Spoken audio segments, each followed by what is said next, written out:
Welcome to Project Insight. Today I'm going to show you how to verify the total work hours on a summary task.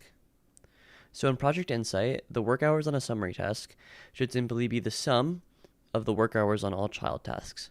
However, sometimes this may not be correct. So for example, we have 4 child tasks. Each of them have 8 work hours. Therefore, the summary task should have 32 work hours. However, it has 42.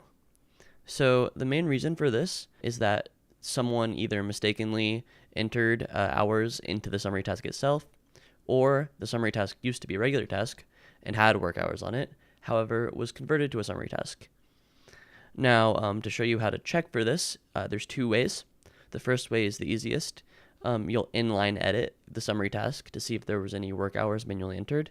Do this, you'll just double click on the summary task tab.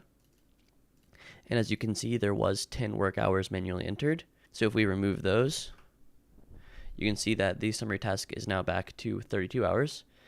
However, there is one more way.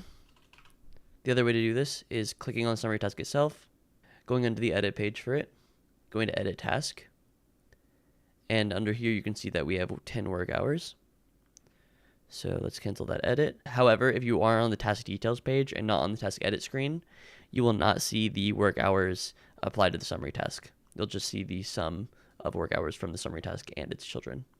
For more information on the task view in Project Insight, you can reference our existing videos and documentation on the subject.